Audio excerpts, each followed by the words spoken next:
ایمان کی پہچان کیسے ہوگی؟ نبی کا منکر زمانے میں کوئی نہیں ہے۔ اگر تم یہودی سے کہو گے وہ بھی آپ کو جو ہے بتائے گا کہ مسلمانوں کا نبی محمد ہے۔ اگر نصرانی سے پوچھو گے تو یہ بھی بتایا جائے گا کہ مسلمانوں کے نبی کا نام محمد ہے۔ اگر تم مجوسی سے پوچھو گے تو وہ بھی بتائے گا۔ یہاں تک کہ دنیا میں اگر یہاں ہندوؤں سے پوچھو، عیسائیوں سے پوچھو، پنجابیوں سے پوچھو، رافضیوں سے پوچھو، سلیکلیوں سے پوچھو، وہابیوں سے پوچھو، مودودیوں سے پوچھو، سب بتائیں گے کہ نام تو نام محمد ہی ہے۔ مگر یہ کیسے پتہ چلے گا کہ محمد کا غلام کون ہے، محمد سے نسبت رکھنے والا کون ہے، محمد کے طریقے پر کون ہے؟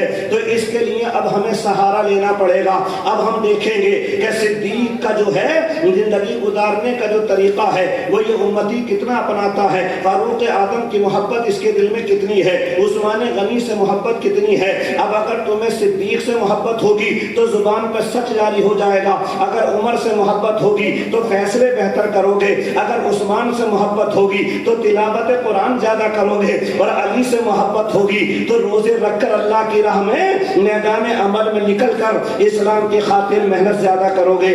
آج تم سے تیر چلانے کوئی نہیں کہہ رہا، تلواریں چلانے کوئی نہیں کہہ رہا، یہ تو اور بے وقوف لوگ ہیں جو کہہ رہے ہیں تیر چلاؤ، تلوار چلاؤ، دنیا کے ہتھیار اٹھاؤ، یہ رکھو اور وہ رکھو۔ خبردار خبردار، میں تم سے یہ کہتا ہوں میرے جملے کو نظر انداز مت کرنا۔ اللہ کے نبی ہیں، نام یعقوب علیہ السلام ہے، اللہ نے انہیں ایک بیٹے دیے ہیں، ان کا نام یوسف علیہ السلام ہے۔ ان کی خوبصورتی کا کوئی جواب نہیں، مگر ہوا کیا، بیٹوں نے کہا کہ ہم اپنے بھائی کو جنگل میں لے جانا چاہتے ہیں۔ کیا فرمایا؟ جنگل میں لے جانا چاہتے ہیں۔ تو انہوں نے کیا کہا؟ انی اخاف ان یاکلہ الذئب وانتم عنہ غافلون، مجھے اس بات کا ڈر ہے اگر تم غافل ہو گئے تو اسے بھیڑیا کھا جائے گا، میرا بیٹا اتنا حسین ختم ہو جائے گا۔ تو اللہ پاک کو یہ بات پسند نہیں آئی۔ اللہ نے فرمایا فاغیبا، تجھے جو ہے اپنے بھائیوں کی نگرانی پر بھروسہ ہے اور اس کی بھیڑیے کے کھانے کا ڈر ہے، تیرے دل میں یہ خیال کیوں نہیں آیا کہ جہاں بھی میرا بیٹا رہے گا حفاظت اللہ ہی کرتا رہے؟ یہ خیال دل میں کیوں نہیں آیا؟ یہ کہتے کہ لے کے جاؤ فی امان اللہ، جہاں بیٹا جائے گا حفاظت اللہ کرے گا۔ اب دیکھ بھیڑیے نے تو نہیں کھایا مگر صادق بھیڑیوں والی ہو گئی، اور میں نے تجھ سے 7 سال کے لیے تیرا بیٹا جدا کر دیا، اتنا لمبا زمانہ گزار دیا۔ اللہ اکبر۔ اور جب یہ جیل کے اندر چلے گئے تو انہوں نے کہا بھئی تم اپنے جو ہے مالک سے میرا ذکر کرنا، اور 7 سال کی سزا بڑھ گئی۔ جب یہ باہر آئے تو کہا تم نے مالک کو تو یاد کیا مگر اپنے رب کو کیوں یاد نہیں کیا؟ تم یہ کہتے مولا زمین کی پستی ہو یا آسمان کا عروج، یہ سب اللہ کے حکم سے ہوتا ہے۔ اب امیر خان کے مدرے والوں ذرا مجھے یہ بتاؤ، اسلام مٹ سکتا ہے؟ ہاں نہ بولو، جلدی بولو۔ آپ اور میں نمازیں پڑھتے وہ بات کی بات ہے، آپ اپنے دل سے بتاؤ اسلام مٹ سکتا ہے؟ مٹ سکتا ہے؟ مٹ سکتی ہے؟ کلمہ مٹ سکتا ہے؟ مذہب ختم ہو سکتا ہے؟ شریعت فنا ہو سکتی ہے؟ تو پھر دوسرے لفظوں میں کیوں نہیں کہتے جب یہ سب ختم نہیں ہو سکتا تو پھر اس کا نام لینے والا کہاں ختم ہوگا؟ پھر اس کا نام لینے والا کہاں ختم ہو سکتا؟ ارے قرآن جب رہے گا تو پڑھنے والا رہے گا، اذان جب رہے گی تو پکارنے والا رہے گا، جب نماز رہے گی تو ادا کرنے والا رہے گا، جب نام نبی رہے گا تو نام لینے والا بھی رہے گا۔ یاد رکھو ان باتوں کو، غلط فہمیوں میں ہو، زمانہ تمہیں چاروں طرف سے اس لیے گھیر لیا ہے کہ یار سارے جھوٹے بس اکیلے یہی سچے ہیں، انہیں گھیر لو تاکہ دنیا میں کوئی اسلام کا نام لینے والا مسلمان باقی نہ بچے۔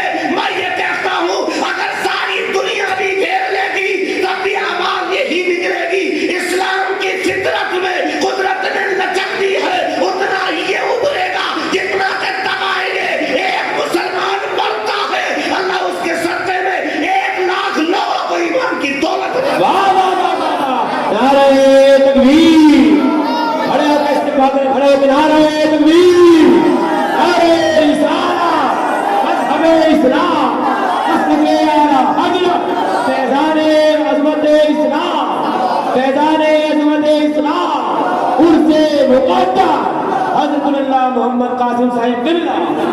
بیٹھ جائیں, چھوڑ راستہ نہ نکالیں, بیٹھ جائیں, واپس سلمان رضا بیٹھ جائیں, بیٹھ جائیں, بیٹھ جائیں, بیٹھ جائیں, آپ نیچے بیٹھو, بیٹھ جائیے. یہ بتاؤ کسی کی برائی تو نہیں کرتے, جنید بھائی بیٹھا, کسی کی برائی تو نہیں کرتے, ایسا کوئی لفظ تو نہیں بتا رہے ہیں جو آپ کا ذہن ضرور نہ کر پائے, دل سے بتائیں. اچھا دوسرے جملوں میں آ جاؤ. ایمان کی کشش اور ایمانی نور اپنے اندر پیدا کر کے میری بات پر غور کرو. سب باتوں کو نظر انداز کر کے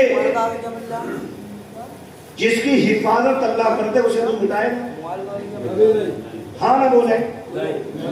اچھا مٹانے کی کوشش کر بھی لے تو کیا کامیاب ہو جائے گا؟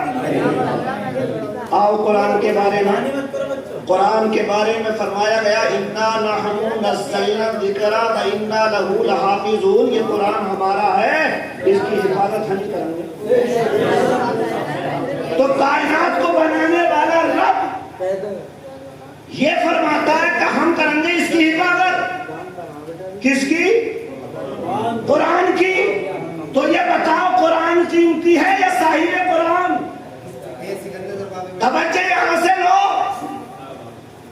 ارے بھائی کتاب قیمتی نہیں ہے, اس کا رائٹر قیمتی ہے.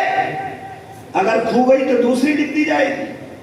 آدھار قیمتی نہیں ہے, فنگر پرنٹ قیمتی ہے. اگر کہیں کھو گیا تو لگاؤ انگوٹھا نکال لو دوسرا.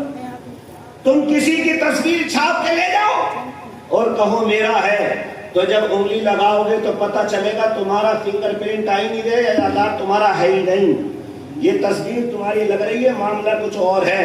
قرآن نے کہا لا اقسم بیوم القیامہ ولا اقسم بالنفس اللوامہ ایحسب الانسان ان لن نجمع عظامہ. لوگ کہہ رہے ہیں ہم نے بڑی ترقی کر لی, فنگر پرنٹ بنا دیے. اللہ فرماتا ہے ہم نے آنکھوں کی روشنی اور انگلیوں کے نشان سب کے الگ ہی بنائے ہیں, اسی لیے یہ کیسے کوئی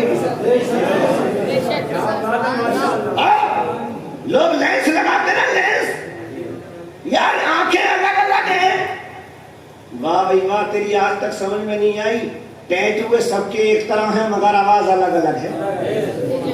سمجھ میں آج تک نہیں آئی. بھیجا سب کا گوشت والا لیکن عقل الگ الگ ہے. بات آج تک سمجھ میں نہیں آئی.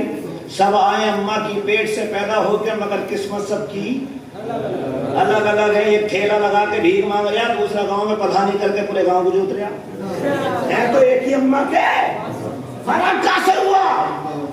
دماغ لگا دماغ. جب قرآن کو کوئی نہیں مٹا سکتا, اللہ نے وعدہ کیا کہ ہم حفاظت کریں گے, تو قرآن سے زیادہ قیمتی تو صاحب قرآن, تو پھر ان کی حفاظت کون کرے گا؟ جلدی بولو. جب اللہ کرے گا تو اب ہر نبی کو اپنی امت کی ضرورت ہے. ہر نبی کو اپنی امت کی ضرورت ہے. جب امت ہی نہ بچے گی تو نبی کا نام ختم. مولانا شعیب صاحب جملہ نکل نہ جائے. جب امت نہیں بچی تو نبی کا نام ختم. جب نوح کی امت نہیں رہی تو نبی بھی نہیں رہے. یعقوب نہیں رہے تو امت بھی نہیں رہی. موسیٰ نہیں رہے تو امت بھی نہیں رہی. اور اگر امت نہیں رہی تو نبی بھی نہیں رہا. میرے نبی کی امت بھی قیامت تک ہے, میرے نبی کا نام بھی قیامت تک. نعرہ تکبیر, نعرہ رسالت, مذہب اسلام, عظمت سرکار مدینہ, عظمت سرکار مدینہ. ماشاءاللہ کیا بات ہے, واہ واہ واہ.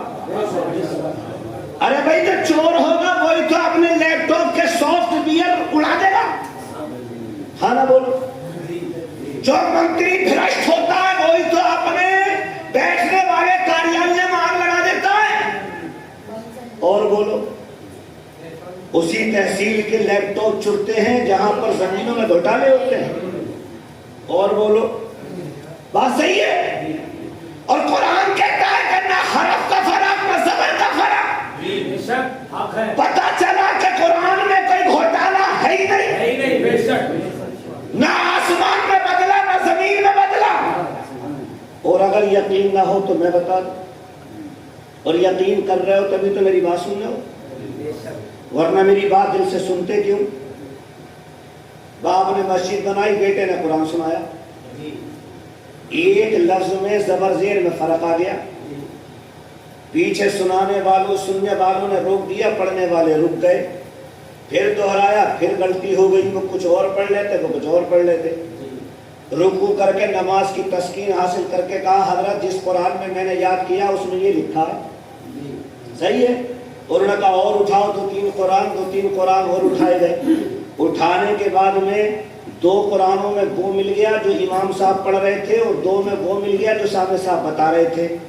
اب ثابت کیسے ہو کہ امام صحیح ہے یا سامع صحیح ہے؟ فرمایا کیا کرا جائے, تو امام صاحب آگے کھڑے ہو گئے, سامع صاحب نے اپنا امامہ شریف ان کے سر پہ لگ دیا اور کہا اپنی اماں کے مقدس بیٹے لوہے محفوظ پہ لکھیے, تو جو پڑھ رہا وہ لکھا ہے, میں جو پڑھا رہا ہوں وہ لکھا ہے. جب دیکھا تو وہی لکھا تھا جو سامع صاحب بتا رہے تھے. کہا تم وہاں سے پڑھ کر آ رہے ہو؟ فرمایا پڑھنے کی ضرورت نہیں پڑتی, نظر نیچے جھکاتا ہوں, قرآن نظروں کے سامنے. ماشاءاللہ ماشاءاللہ, کیا بات ہے حضرت, ماشاءاللہ. جواب نہیں بابا, یا نہیں اتر رہی, اتارنی پڑے گی. تو کہاں گھوٹالا ہے؟ توریت پر آج کوئی بھروسہ نہیں کرتا کیونکہ اس میں کمی پیشی ہے. زبور کے ماننے والے تو دنیا میں ہی نہیں رہے, انجیل کے ماننے والے انہیں بھروسہ نہیں رہا. انجیل کی بھی کئی شکلیں بنا دی انہوں نے, خود انجیل, مٹی انجیل, نجی انجیل, چھوٹی انجیل, سب کتابیں بنا دی انہوں نے. لیکن قرآن کے بارے میں کوئی یہ کہنے تیار نہیں ہے. اگر ہم نے پوچھا وہابی سے بھائی قرآن ہے کہ ہے, پارے کتنے ہیں 31. ہم نے پوچھا سورہ کلی سے قرآن ہے کہ ہے, پارے کتنے ہیں 31. ہم نے پوچھا سنی بریلوی سے کہ قرآن ہے کہ پارے کتنے ہیں 31. آیتیں کتنی ہیں کہ 6666. صورتیں کتنی ہیں کہ سب تمہیں پتا ہے. سکتے کتنے, سجدے کتنے, سب بتا رہے ہیں, آگے پیچھے نہیں جا رہے. پتہ یہ چلا کہ ان کو پرکھنے کے لیے, آزمانے کے لیے کس کی ضرورت ہے, تو جواب ملا جو لکھا اسے قرآن کہتے ہیں, جو پڑھا دے اسے صاحب قرآن کہتے ہیں. پڑھایا میرے نبی نے, سکھایا میرے نبی نے. اب دل سے سوچو کوئی بات تو ہوگی تمہارے اس دنیا میں آنے میں کہ موسیٰ زندگی میں کوئی دور میں دعا کرتے کرتے بندہ فرما گئے مولا مجھے نبی نہ بنا تھا, محمد کا امتی بنا دیتا. عیسیٰ روح اللہ نے کوئی بات تو ہے جو چوتھے آسمان پر رو رو کے آپ بھی دعا کر رہے مولا امت محمدیہ کا بالبے کا نہ ہو, قیامت تک آزاد بھی ہوتی رہے, زمانے والوں کو مصطفیٰ کی پہچان بھی. نعرہ تکبیر, نعرہ رسالت, مذہب اسلام, مسلک اعلیٰ حضرت, عظمت سرکار مدینہ, عظمت قرآن پاک, حضرت اللہ محمد قاسم رضا صاحب. پوری دنیا میں جتنا مسلمان ہے, پوری دنیا میں صرف 313 آدمیوں کی محنت ہے. کتنوں کی؟ جلدی بول دو, کتنوں کی؟ 313 لوگوں نے ایسا قہر کا بچا دیا کہ 57 دیش اکیلے مسلمانوں کے ہیں, 58 ہونے جا رہا, اللہ نعمتیں فرما رہا, اسلام بڑھتا چلا جا رہا. وہ افریقہ جہاں کوئی اذان پڑھنے والا نہ تھا, پچھلے 6 مہینے میں 12 لاکھ لوگ کلمہ پڑھ کے ایمان کے دامن. نعرہ تکبیر, نعرہ رسالت, عظمت مذہب اسلام, عظمت مذہب اسلام, عظمت مذہب اسلام, عرص مقدس, عظمت سرکار مدینہ. ماشاءاللہ ماشاءاللہ. 12 لاکھ لوگ, بڑے گرجا گھر کا بڑا پادری 1 ہفتے میں 1 لاکھ لوگوں کے ساتھ مسلمان بن کے کعبے کا حج کر کے مدینے 1 لاکھ لوگوں نے بات مانی اس کی. آج ہم جیسے مولویوں کی بات ہماری اماں ابا کے بیٹے ماننے تیار نہیں, خاندان ماننے تیار نہیں, گاؤں ماننے تیار نہیں, مسجد کے امام کی بات ان کا مقتدی ماننے تیار نہیں, پیر کی بات مرید ماننے تیار نہیں. تبھی تو پٹائی ہو رہی ہے, تبھی تو کٹائی ہو رہی ہے, تبھی تو ذلت مل رہی ہے, تبھی تو بے عزتی ہو رہی ہے. کاش آج بھی ہم نے انہیں اپنا حاکم یا اپنا آقا یا نبی پاک کا سچا غلام یا نائب رسول مان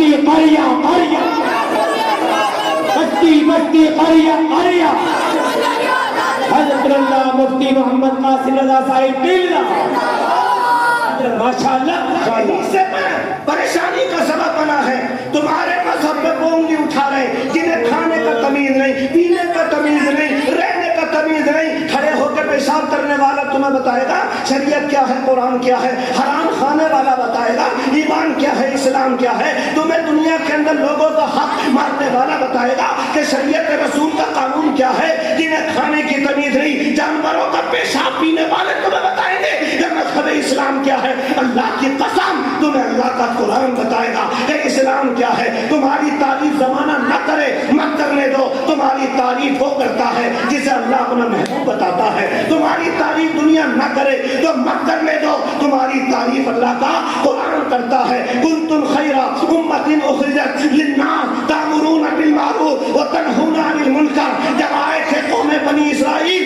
فضلتکم علی العالمین کا رتبہ لے کر آئے مگر پھر بھی اللہ نے فرمایا عزت تمہیں جتنی بھی ملی ہے امت مصطفیٰ کے صدقے میں حق اور سچ ہے ماشاءاللہ ماشاءاللہ کیا بات ہے کیا ہے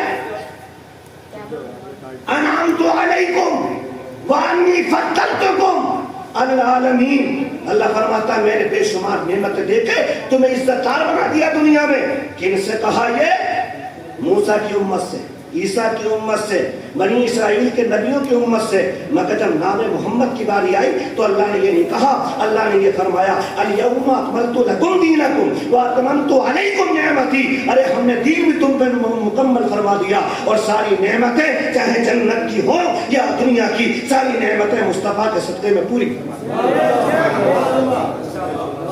آسمان میں نہیں آئی قوم مسلم وہاں آواز اٹھاتی ہے جو آواز اٹھانے کی نہیں ہے جو نبی کو نہ مانے ہاں مجدد الثانی سے پوچھا ان کے ایک مرید نے سوال کیا حضرت مجھے نصیحت فرمائیں آپ نے فرمایا بیٹا نہ کبھی خدا بننا نہ کبھی مصطفیٰ بننا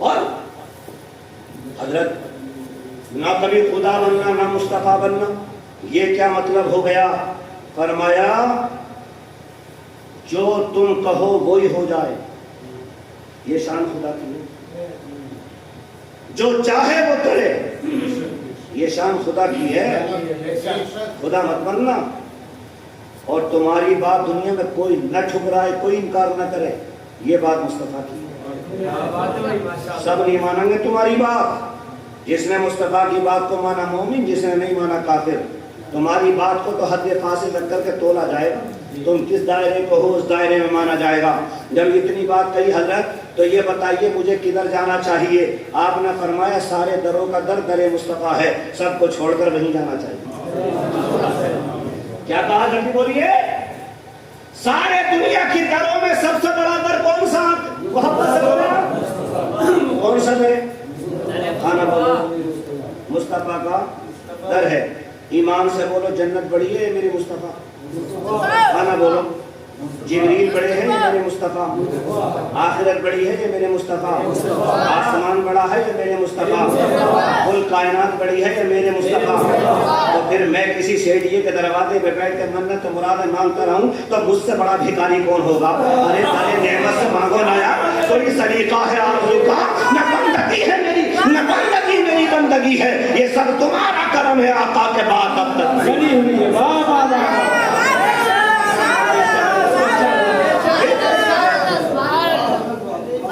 میری بات غلط ہے لوگ کہتے ہیں اعلیٰ حضرت کا نام لے لے کے سنی بریلوی ان کے نام سے روٹیاں کھا رہے ہیں ہم یہ کہتے ہیں روٹی کھلانا تو اللہ کا ہی کام ہے مگر راستہ دکھانا یہ اللہ والوں کا کام ہے حل میرا باپ چلاتا زمین آگے اگاتی ہے مجھے پتا چلا اس بات کا میرے باپ نے حل اگایا دانا ڈالا پانی لگایا کھاد لگایا تب زمین نے جا کر اناج پیدا کرا خود بخود تو اناج زمین نے نہ دیا وہاں سے ہیرے جوہر تو نکل کے نہ آئے وہاں سے آٹا گیہوں چاول تو پیدا نہ ہوئے وہاں سے پکی پکائی روٹی تو نہ آئی پہلے محنت میرے باپ نے کری ہے تب زمین نے مجھے اناج دیا ہے میں نے اپنے باپ کو خدا نہیں مانا ہے خدا کا بندہ مانا ہے ایسے ہی دنیا کی ہر نعمت دی اللہ نے ہے مگر دلانے کا کام میرے مصطفیٰ کا ہے اللہ اکبر ٹھنڈا ٹھنڈا میٹھا میٹھا ہمیں پلاتے یہ ہیں، رب ہے موتی یہ ہے قاسم، رزق اس کا کھلاتے یہ ہیں، انا آتینا کل کوثر ساری کثرت پاتے یہ ہیں۔ اب آپ بتاؤ، نبی نے ٹھنڈا پانی پلا دیا، اللہ اکبر۔ اب آپ بتاؤ، جب آپ دنیا میں آ گئے تو تمہیں ایک نبی اسماعیل ذبیح اللہ ہو کر کے اپنے قدموں کی برکت سے زمزم کا پانی پلا سکتا ہے، تو وہ اللہ کا محبوب محمد رسول اللہ ہو کر ٹھنڈے پانی کے چشموں سے آب کوثر کے اپنی امت کو نہیں پلا سکتا؟ کیا کسی کی سمجھ میں آئی نہیں رہی ہے؟ جنت میں اللہ نے دو نہریں بنائی ہیں، ایک کا نام ہے کوثر اور دوسری کا نام ہے سلسبیل۔ کیا ہے؟ جنت میں دو نہریں ہیں، ایک کا نام کوثر، دوسری کا سلسبیل۔ کوئی کہتا ہے یار بڑا ٹھنڈا پانی ہوگا، دودھ سے بھی زیادہ ٹھنڈا ہوگا، کوئی کہہ رہا ہے شہد بھی بڑے مزے کا ہوگا، مزے آ جائیں گے جانا کیسا ہوگا، لیکن لوگ کہہ رہے ہیں پتہ تو لگاؤ ہے کیا چیز، تو معلوم پڑا کہ میرے مصطفیٰ کے دو قطروں کا نام کوثر اور سلسبیل ہے۔ ارے جنت کا اپنا کیا کمال ہے؟ جنت کا اپنا کوئی کمال ہی نہیں ہے بھائی صاحب، یہ سب میرے مصطفیٰ کے قدموں کی برکت ہے، جن کی دو بوند ہیں کوثر اور سلسبیل ہے۔ بولے احمد کا دریا ہمارا نبی کون دیتا ہے، دینے کو منہ چاہیے، دینے والا ہے سچا، دینے والا ہے سچا، دینے والا ہے سچا۔ ماشاءاللہ، کیا بات ہے، ماشاءاللہ آپ کہیں کہ مولانا شعیب صاحب کی طرح کڑک آواز میں بات کرو، نہیں ہوگی، کیونکہ اللہ نے انہیں شان والا بنایا ہے۔ آپ کہیں مولانا مرتضیٰ کی طرح کرو تو نہیں ہوگی، اس لیے کہ مجھے بوڑھا انہیں جوان بنایا ہے۔ آپ یہ کہیں مولانا ذوالفقار کی طرح نعتیں پڑھو تو نہیں پڑھی جائے گی۔ اگر اتنی اچھی آواز میری ہوتی تو آپ مجھے اپنا امام نہیں بنا لیتے، بیچارے یہ پریشان ہو جاتے۔ لیکن سنو، سب کو اللہ نے کمال بخشا ہے، کوئی جو ہے ہیرا کمزور نہیں ہے، جو جس جگہ ہے وہ وہیں آفتاب ہے۔ مگر جملے پہ غور کر لیں، آپ اندازہ لگائیں، محبت سے سنیں۔ جب موسیٰ علیہ السلام کے لیے فن فجارت من حسنتا عشرۃ عینا طیبۃ 12 چشمے ایک لٹھیا مارنے سے پتھر کے اندر سے نکل سکتے ہیں، فَأَجَاءَهَا الْمَخَاضُ إِلَىٰ جِذْعِ النَّخْلَةِ، اس تحت جو ہے پانی کا چشمہ آ سکتا ہے، سوکھا ہوا درخت جو ہے ہرا بھرا ہو سکتا ہے، اس سے کھجوریں آ سکتی ہیں۔ اسی کے بعد جناب والا جب حضرت ایوب علیہ السلام کا ابتلا پورا ہو جائے تو اللہ وہاں تک چشمہ نکال دے اور ان کی بیماری کو دور کر دے۔ جب حضرت یونس علیہ السلام مچھلی کے پیٹ سے آ جائیں، اللہ اچھی ہوا چلا کر کے ان کے بدن کو تر و تازہ کر دے۔ ہم ساری باتیں سمجھ رہے ہیں۔ جب نوح علیہ السلام کو کشتی کے ذریعے سے طوفان نوح سے اللہ بچائے، ساری دنیا کے کام ہو رہے ہیں، مگر آپ اندازہ لگائیں، ذرا غور کریں، جب اللہ نوح کو بچا سکتا ہے، لوط کو بچا سکتا ہے، عیسیٰ کو بچا سکتا ہے، موسیٰ کو بچا سکتا ہے، زکریا کو بچا سکتا ہے، یحییٰ کو بچا سکتا ہے، سبھی کو بچا سکتا ہے، تو نبی کی امتیوں کہ تمہیں نہیں بچا سکتا؟ بھائی اتنا جملہ کافی ہے کہ تمہیں نہیں بچا سکتا۔